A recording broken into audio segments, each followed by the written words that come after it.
നമസ്കാരം, മലയാളി വാർത്തയിലേക്ക് സ്വാഗതം. പ്രായമാകുമ്പോൾ മാതാപിതാക്കളെ തെരുവിൽ ഉപേക്ഷിക്കുന്ന മക്കൾ ധാരാളമുണ്ട്. അവർക്ക് ആവശ്യമുള്ള സ്വത്തും കാര്യങ്ങളും നേടിയെടുത്തു കഴിഞ്ഞാൽ പിന്നീട് മാതാപിതാക്കളെ വഴിയിലോ അല്ലെങ്കിൽ അനാഥാലയത്തിലോ കൊണ്ട് തള്ളുകയാണ് ചെയ്യാറുള്ളത്. ഇപ്പോൾ ഉത്തർപ്രദേശിലെ ലക്നൌവിൽ നിന്നും പുറത്തു വന്ന തികച്ചും ഞെട്ടിക്കുന്നതും മനുഷ്യത്വഹീനവുമായ ഒരു വാർത്തയാണ് സമൂഹ മാധ്യമങ്ങളിൽ ഇപ്പോൾ ചർച്ചയാകുന്നത്. മരിച്ചു കിടന്ന പിതാവിന്റെ മൃതദേഹത്തിൽ നിന്നും വിരലടയാളം ബലമായി വെള്ളക്കടലാസിൽ പതിപ്പിച്ച മകന്റെ ദൃശ്യങ്ങളാണ് വ്യാപകമായി പ്രചരിക്കുന്നത്. സ്വത്ത് തർക്കത്തിന്റെ ഭാഗമായി മകൻ നടത്തിയ ഈ ക്രൂരത വലിയ രീതിയിലുള്ള ജനരോഷത്തിനാണ് കാരണമായിരിക്കുന്നത്. അതായത് പിതാവ് മരിച്ച് കുറച്ച് മണിക്കൂറുകൾ കഴിയുമ്പോൾ തന്നെയാണ് മകൻ ഇത്തരത്തിൽ വിരലടയാളം ശേഖരിച്ചതിനെ ചൊല്ലിയുള്ള വിവാദം കത്തിപ്പുറപ്പെട്ടത്. സ്വത്ത് സ്വന്തമാക്കാനാണ് പേപ്പറിൽ വിരലടയാളം ശേഖരിച്ചതെന്ന് ആരോപിച്ച് മരിച്ചയാളുടെ മറ്റു കുടുംബാംഗങ്ങളും രംഗത്തെത്തി. ലക്നൌവിലെ ഗരാഹു ഗ്രാമത്തിലാണ് സംഭവം. ജൂലൈയിൽ നടന്ന സംഭവത്തിന്റെ ദൃശ്യങ്ങൾ ഇപ്പോഴാണ് സമൂഹ മാധ്യമങ്ങളിൽ പ്രചരിച്ചത്. ഛത്രപാലാണ് മരിച്ചത്. 75 വയസ്സാണ് ഇദ്ദേഹത്തിന് പ്രായം. ഇയാളുടെ മകൻ മഹേന്ദ്രയും മരുമകൾ ലക്ഷ്മിയും നേരത്തെ വീട്ടിൽ നിന്നും പുറത്താക്കിയിരുന്നു. മകൾ സുമനോടൊപ്പമായിരുന്നു ഛത്രപാലിന്റെ താമസം. സഹോദരനും ഭാര്യയും മാതാപിതാക്കളെ തുടർച്ചയായി പീഡിപ്പിച്ചിരുന്നു. 2023 വീട്ടിൽ നിന്ന് പുറത്താക്കി.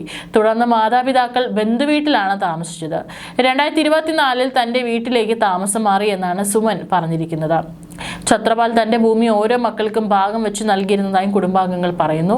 മകൻ മഹേന്ദ്രയ്ക്കും ഭാര്യയ്ക്കും സ്വത്തുക്കളൊന്നും നൽകിയില്ല. കാരണം ഇദ്ദേഹത്തെ അവർ വർഷങ്ങൾക്ക് മുമ്പേ തന്നെ വീട്ടിൽ നിന്ന് പുറത്താക്കിയിരുന്നു. സ്വത്തിൽ മകന് യാതൊരുവിധ അവകാശവുമില്ലെന്നും പത്രത്തിൽ പരസ്യവും നൽകി. തന്നെയും ഭാര്യയും ഉപദ്രവിച്ചതുകൊണ്ടാണ് ഇത്തരത്തിൽ ചെയ്യുന്നതെന്നും ഛത്രപാൽ പറഞ്ഞിരുന്നു. ജൂലൈ 7-നാണ് ഛത്രപാലിന്റെ ആരോഗ്യനില വഷളായത്. പിന്നാലെ സുമൻ ഇക്കാര്യം സഹോദരൻ മഹേന്ദ്രയെ അറിയിച്ചു. മഹേന്ദ്ര കുടുംബത്തോടൊപ്പം ലക്നൌവിലെത്തി. ചികിത്സ ഒരുക്കാമെന്ന് പറഞ്ഞ് ഛത്രപാലിനെ ഗ്രാമത്തിലേക്ക് കൊണ്ടുപോയി. പക്ഷേ ജൂലൈ 9-ന് ഛത്രപാൽ മരിച്ചു. മഹേന്ദ്ര പിതാവിന്റെ വിരലടയാളം പേപ്പറിലേക്ക് പകർത്തി. മരിച്ച ഉടനെയാണ് ഇങ്ങനെ ചെയ്തത്. സംഭവത്തിന്റെ വീഡിയോ ദൃശ്യങ്ങളാണ് പുറത്തു വന്നത്. ഒഴിഞ്ഞ പേപ്പറിലാണ് വിരലടയാളം പകർത്തിയത്. അതിനാൽ എന്തും എഴുതി ചേർക്കാൻ കഴിയുമെന്നാണ് ബന്ധുക്കൾ ആശങ്ക പ്രകടിപ്പിച്ചത്. സംഭവത്തിൽ നടപടിയെടുക്കണമെന്ന് നാട്ടുകാരും ഛത്രപാലിന്റെ കുടുംബവും ആവശ്യപ്പെട്ടു. സ്വത്ത് തർക്കങ്ങളെ തുടർന്നാണ് മകൻ ഇത്തരത്തിലുള്ള നിയമവിരുദ്ധവും മനുഷ്യത്വഹീനവുമായ മാർഗം സ്വീകരിച്ചതെന്നാണ് പ്രാഥമിക വിവരം. മരണപ്പെട്ട വ്യക്തിയോടുള്ള ആദരവ് പോലും കാണിക്കാതെ സ്വന്തം നേട്ടത്തിനായി മകൻ കാട്ടിയ ഈ ആർത്തി കണ്ട് നാട്ടുകാരും ബന്ധുക്കളും ഒരുപോലെ അമ്പരന്നു പോയി. വീഡിയോ ഇന്റർനെറ്റിൽ വൈറലായതോടെ ലക്ഷക്കണക്കിന് ആളുകളാണ് പ്രതിയുടെ ക്രൂരതയെ വിമർശിച്ച് രംഗത്തെത്തിയത്.